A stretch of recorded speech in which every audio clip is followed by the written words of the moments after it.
Hey everyone, and welcome. I am so thrilled to have you here. Today's explainer is all about finding peaceful, structured ways to resolve really stressful disputes, specifically right here in Johnson County, Kansas. So let's just dive right in. How are you stuck? I want you to really think about that for a second. We've all been there, right? You might be stuck in this frustrating legal deadlock right now, or maybe a family dispute that just feels like it's spinning its wheels, going absolutely nowhere fast. It's emotionally draining, it's financially taxing, and honestly, it makes you feel completely out of control. When you're in the thick of a dispute, it really feels like the conflict is running your entire life. But what if there was a better, more structured way out? Well, that brings us to peaceful dispute resolution. This is all about breaking that agonizing deadlock and getting your control back, completely bypassing the overwhelming stress of a traditional, scorched earth courtroom battle.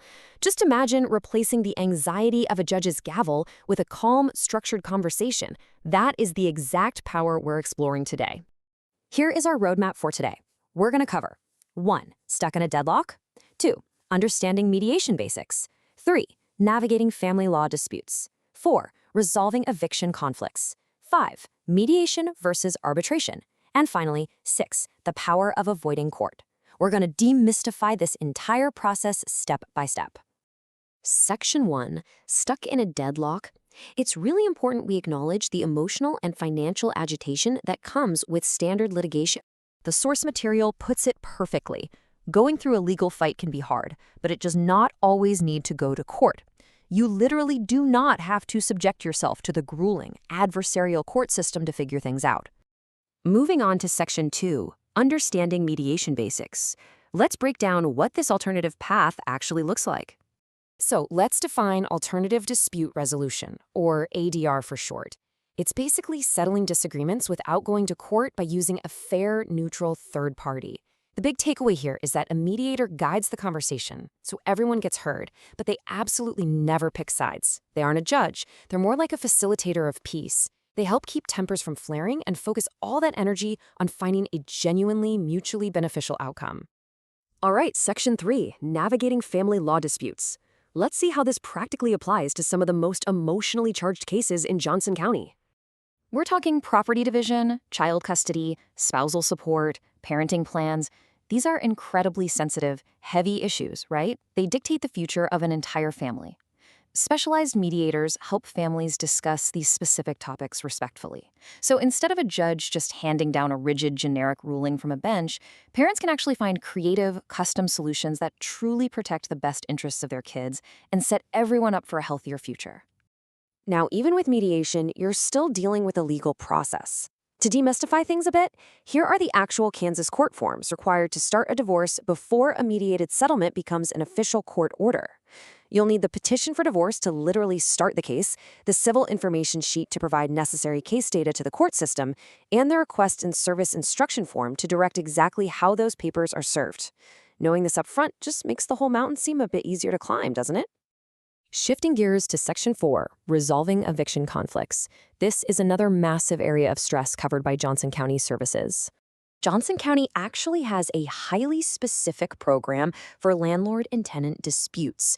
It's the Eviction Mediation Program, and it's run by the Domestic Unit of Court Services.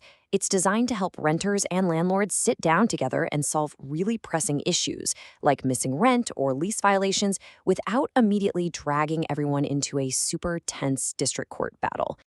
Let's walk through this 4-step sequence. Step 1 is case filing, where the eviction case starts in district court. Step 2 is the mediation referral, where parties are informed they actually have the option to use the program. Step 3 is the mediation session itself, with a neutral mediator facilitating things. And Step 4, reaching an agreement.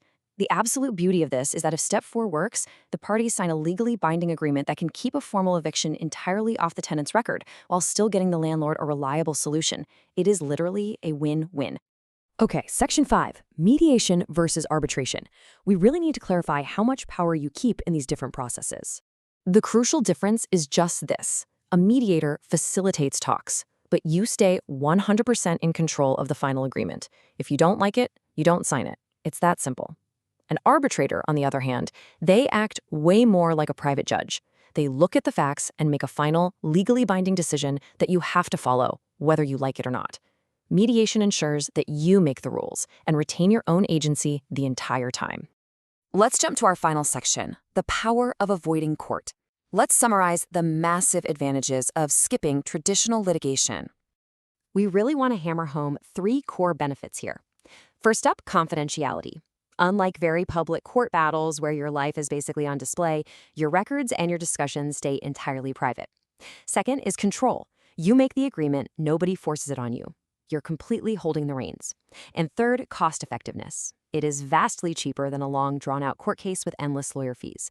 Mediation preserves your relationships, your privacy, and, for sure, your hard-earned money. To give you some real actionable value here, local experts with specialized Johnson County training are available to help right now. For example, Shelly Bouse at Bouse Mediation offers free initial consultations to help you figure out if this peaceful path is the right fit for your specific situation. Which leaves us with a pretty important final question.